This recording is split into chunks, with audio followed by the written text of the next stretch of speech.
नमस्कार ट्रेनीज, मैं अनुराग सक्सेना आप सभी लोगों का हार्दिक स्वागत एवं अभिनंदन करता हूं इंस्ट्रक्टर कम्युनिटी की खास पेशकश आईटीआई इंजीनियरिंग ड्राइंग में। तो ट्रेनीज, आज के इस वीडियो लेक्चर में हम लोग पैराबोला बनाना सीखेंगे डायरेक्ट्रिक्स ऑर्डिनेट मेथड से। ये जो क्वेश्चन है पिछले साल आ चुका है, तो उसी का सोल्यूशन हम करने जा रहे हैं। ठीक है, तो ये रहा हमारा question, draw parabola directrix ordinate method of focus is at 50 mm। तो देखिए, बहुत सिंपल है पैराबोला बनाना।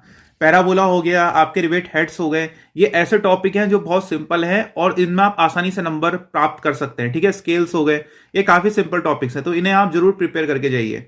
देखिए, तो सबसे पहले आप पैराबोला बनाने के लिए क्या करेंगे, एक इस तरह से लाइन खींचेंगे। ठीक है, डायरेक्ट्रिक्स ऑर्डिनेट मेथड से हम लोग लेके चल रहे हैं। ये देखिए, एक लाइन हमने खींच ली इस तरह से। ठीक, इसको हमने बोल दिया डी डी डैश। ठीक, आपकी मर्जी है, आप इसको कुछ भी बोल सकते हैं। इसको हमने लिख लिया यहां पे डायरेक्ट्रिक्स, DIRECTRIX,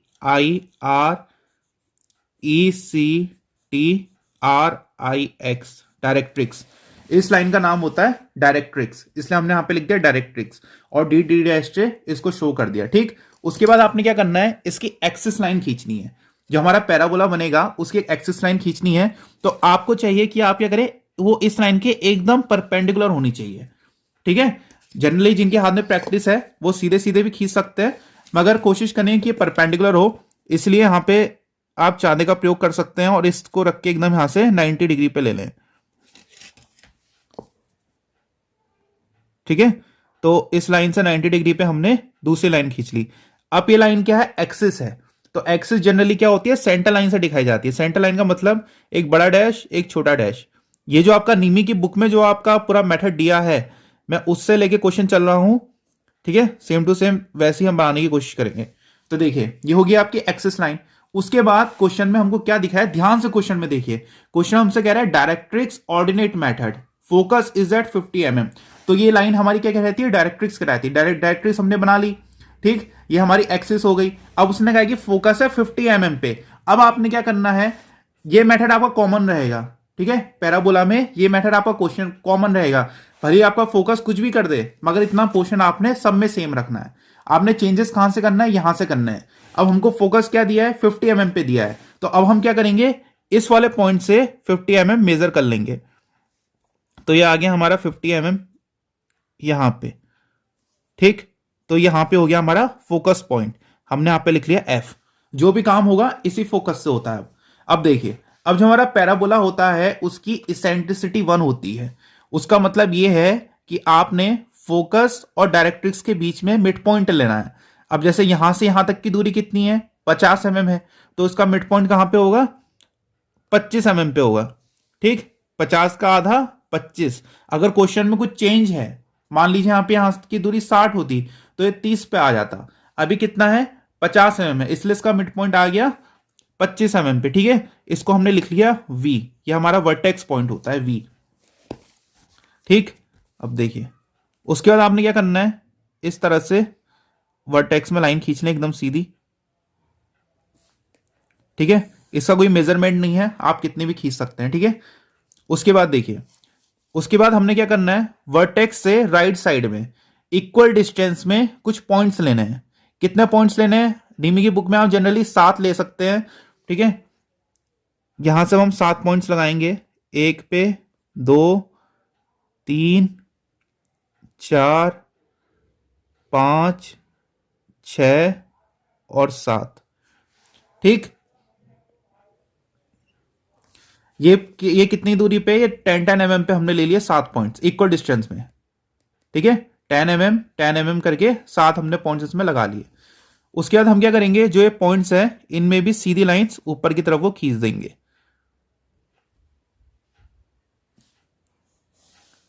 इस तरह से सारे पॉइंट्स आप इस तरह से लाइन खींच देंगे।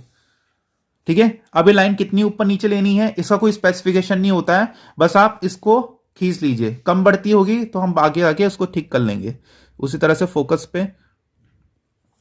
ठीक है, बहुत सिंपल मेथड है, ज्यादा परेशान होके बनाएंगे तो गलत हो जाएगा। आराम से बनाइए, बिल्कुल माइल्ड दिमाग करके, ऐसा कोई इसमें टफ वाली चीज नहीं है। ठीक है, सब में हमने क्या करी, सीधे इस तरह से लाइन खींच दी, हमने पॉइंट्स लगाए थे।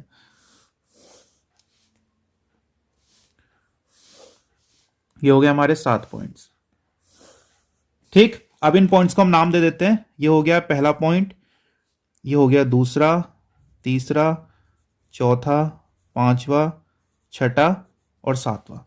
ठीक, उसके बाद देखिए एक चीज इसमें रह गई, ये जो हमारी एक्सिस है इसको आप एक्स डैश से सिंबलाइज कर सकते हैं। ठीक है, आपकी मर्जी, कोई भी पॉइंट बोलें। इसको हमने एक्सिस है इसलिए हमने इसको एक्स एक्स से रिप्रेजेंट कर लिया। उसके बाद देखिए, उसके बाद आप क्या करें, अपना प्रकार लें। ठीक, प्रकार का एक पॉइंट वी पे रखें और एक्स तक की दूरी मेजर कर लें। वी एक्स को आपने मेजर कर लिया। ठीक है, अब ये जो स्टेप है सब में कॉमन रहने वाला है, बस इसको इसलिए ध्यान से देखिए। जैसे हमने क्या करा, वी एक्स की दूरी अपने प्रकार में भर ली, फोकस पे रखा और यहीं पे आपका इस तरह से कर्व लग जाएगा। ठीक है, नेक्स्ट स्टेप आपने क्या करा, 1x की दूरी इसमें भरी अपने प्रकार में, फिर फोकस पे इसका सेंटर रखा और 1 को जहां पे क्रॉस हो रहा है वहां पे क्रॉस कर दिया। ठीक, सेम प्रोसेस नेक्स्ट वाले में आपने 2 से लेके x तक की दूरी भरी, सेंटर कहां पे रखा, वही फोकस पे, और 2 वाले को क्रॉस कर दिया। ठीक है, उसी तरह से सेम क्या करेंगे, f वाले को कट नहीं करेंगे। 3x की दूरी आपने अपने उसमें भरी, कहां पे रखा, फोकस पे रखा, और 3 वाली जो आपकी लाइन थी इसको आपने क्रॉस कर दिया।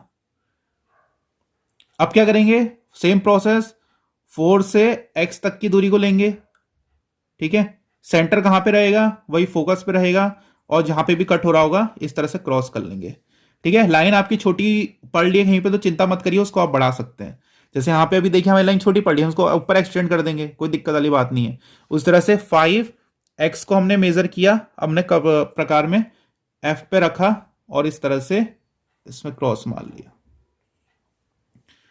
ठीक है, 5 वाला हो गया। उसी तरह से अब 6 वाले, 6x की दूरी हमने भरी। बस हम क्या कर रहे हैं, बेसिकली हम खाली इसका वो हमें डिस्टेंस चेंज करते आ रहे हैं, मगर हर बार हमारा जो सेंटर है वो फोकस पे ही रह रहा है। तो इस तरह से हमने ले लिया।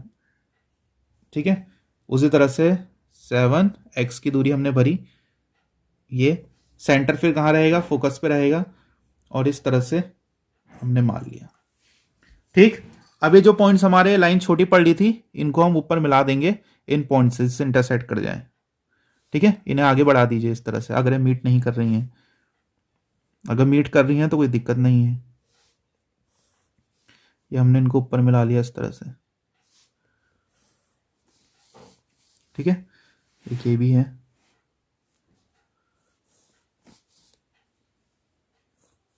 ठीक, इस तरह से हमने ऊपर नीचे दोनों जगह इसमें पॉइंट्स लगा दिए। ठीक है, एक ये भी मीट नहीं कर रहा है। ठीक, तो अब ये जो पॉइंट्स हैं इनको आप नाम दे दीजिए। जैसे P1 हो गया, ये P2 हो गया, ये P3, P4, जो 4 के ऊपर है P4 हो गया, 0.5, 0.6, 0.7 हो गया। ठीक, उस तरह से P1 के नीचे P1 डैश, ये हो गए P2 डैश, ये आ गया आपका P3 dash, P4 dash, P5 dash, P6 dash और P7 डैश। ठीक है, तो ये पॉइंट्स हमको मिल गए। बस आपका पैराबोला लगभग बनके तैयार है। अब आप क्या करें, फ्री हैंड से जो आपके पॉइंट्स मिले हैं कट वाले, इनको आपस में इस तरह से जोड़ देंगे फ्री हैंड। ठीक है, तो आपका पैराबोला बनके तैयार है। उसी तरह से नीचे से जोड़ेंगे इनको।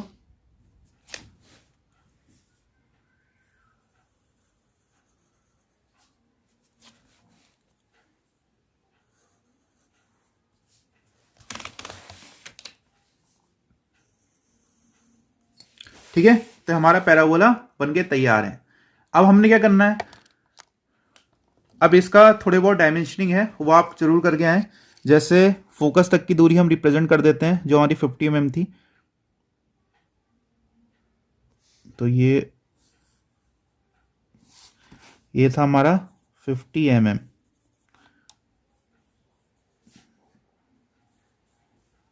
तो हमने फोकस को रिप्रेजेंट कर दिया, और इस तरह से आप क्या करें, कुछ पॉइंट्स को दिखा दें। जैसे जनरली हम 3 और 4 और 5 वाली लाइन को दिखा रहे हैं, तो 3 को हमने थोड़ा सा आगे बढ़ा दिया कर्व को। बेसिकली जो हमने इसमें कर्व मारा था वही हम आगे बढ़ा रहे हैं। ये 4 वाला हो गया, 5 वाला हो गया। ये बस थोड़ा डायमेंशनिंग करने का तरीका है। आपका पैराबोला ऐसे लगभग बन के तैयार है।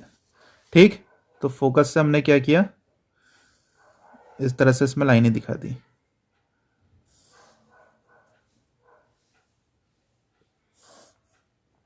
ठीक, इन कर्व्स पे ये बेसिकली दिखा रहे हैं, रेडियस सिंपलाइज कर रहे हैं कि यहां से हमने इनका कर्व लिया है।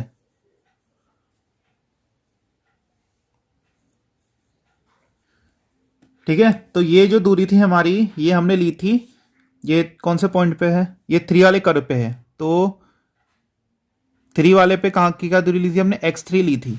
तो इसके यहाँ पे हम लिख देंगे इस तरह से x3, ये पॉइंट हो गया हमारा x4 और ये हो गया x5। ठीक है, तो ये जो पैराबोला है पूरा बन के तैयार है। इस तरह से आप इसकी डायमेंशनिंग करके और इस तरह से बना के आएंगे तो आपको बहुत अच्छे नंबर मिलेंगे। ठीक है, तो इसी तरह की और भी वीडियोस आप हमारे चैनल में देख सकते हैं। आज की हमारी वीडियो देखने के लिए बहुत बहुत धन्यवाद।